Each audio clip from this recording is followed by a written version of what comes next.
Hello guys, welcome to my channel 12th Chemistry Integrated Rate Law for Zero Order Reaction. In this video, a reaction in which the rate is independent of concentration of the reactant over a wide range of concentration is called as zero order reaction. In the line, ஒரு zero order reaction எடுத்துக்கிட்டோம்னா அந்த reactionோட rate வந்து எப்பவுமே reactantோட concentration depend பண்ணியே இருக்கக்கூடாது.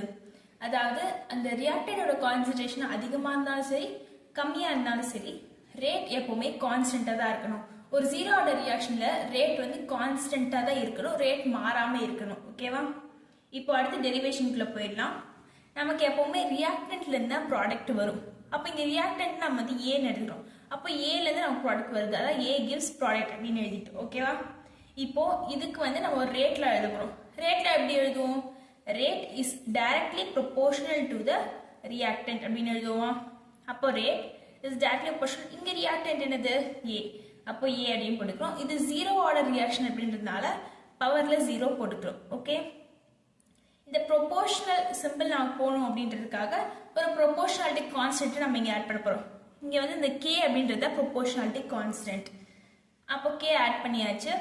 A power ஜீரோவோட value என்னது நமக்கு தெரியும்ல, 1 அப்படின்ட்டு. அப்போ கே இன்ட்டு 1 நமக்கு கே தான் கிடைக்கும். அதே மாதிரி ரேட் அப்படின்றதோட ஃபார்முலாவை நீங்கள் ஆல்ரெடி படிச்சிருப்பீங்க. என்னன்னா change in concentration of the reactant divided by change in time. Change in concentration of the reactant வந்து dA, change in time அப்படின்றத dt அப்படின்னு எடுத்துக்கிறோம். ஒரு ரியாக்ஷன் இருக்குது அப்படின்னா அந்த ரியாக்ஷன்ல ப்ராடக்டோட கான்சென்ட்ரேஷன் இன்க்ரீஸ் ஆக செய்யும், ரியாக்டண்டோட கான்சென்ட்ரேஷன் டிக்ரீஸ் ஆகும். ரியாக்டண்டோட கான்சென்ட்ரேஷன் டிக்ரீஸ் ஆகிறதுனால தான் இந்த மைனஸ் வச்சு நம்ம டினோட் பண்றோம். புரியுதா? இப்போ கீழே இருக்க சேஞ்ச் இன் டைம் டிடியை வந்து இந்த சைடு கொண்டு போறோம். ஓகேவா? அப்போ நமக்கு என்ன இருக்கும்? Minus dA equal to k dt அப்படின்னு இருக்கும். ரெண்டு சைடு இன்டிகிரேஷன் பண்ண போறோம். இன்டிகிரேட்டிங் ஆன் போத் சைட்ஸ் அப்படின்னு எழுதிக்கலாம். ரெண்டு சைடு இன்டிகிரேஷன் எடுக்கும்போது இதோட அப்பர் லிமிட்டை ஏனோ லோவர் லிமிட்டை ஏ நாட் அப்படின்னு சப்ஸ்டிட் பண்றோம். கே அப்படின்றது கான்ஸ்டன்ட் அப்படின்னா கேவை தனியாக போட்டுட்டு டிடி அப்படின்னு போட்டாச்சு. இதோட லிமிட்ஸ் என்ன? அப்பர் லிமிட் டீனும் லோவர் லிமிட் 0 அப்படின்னு எடுத்துக்கிறோம். இந்த இன்டிகிரேஷனும் இந்த டியும் கேன்சல் ஆயிரும். இங்கேயும் அதே மாதிரி இன்டிகிரேஷனும் டியும் கேன்சல் ஆயிருது. அப்போ நமக்கு என்ன இருக்கும்? Minus a upper limit a lower limit a naught அப்படின்னு இருக்கும். அதே மாதிரி k t upper limit t lower limit 0 அப்படின்னு இருக்கும். இப்போ நம்ம சப்ஸ்டியூட் பண்ண போறோம்.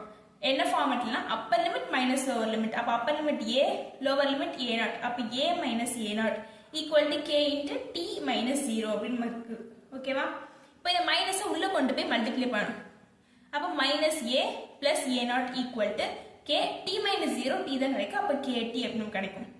இப்போ இந்த கேவை மட்டும் இங்கே வச்சுட்டு டி அந்த சைடு கொண்டு போகிறோம். அப்போ a naught minus a divide by t அப்படின்னு கிடைக்கும். இதுதான் ஜீரோ ஆர்டர் ரியாக்ஷனுக்கான இன்டிகிரேட்டட் ரேட்லாம். அடுத்த வீடியோவில் இன்டிகிரேட்டட் ரேட்லாம் ஃபார் ஃபர்ஸ்ட் ஆர்டரை பார்க்கலாம். அதோட ஹாஃப் லைஃபும் நம்ம பார்க்கலாம். தேங்க்ஸ் ஃபார் வாட்சிங்.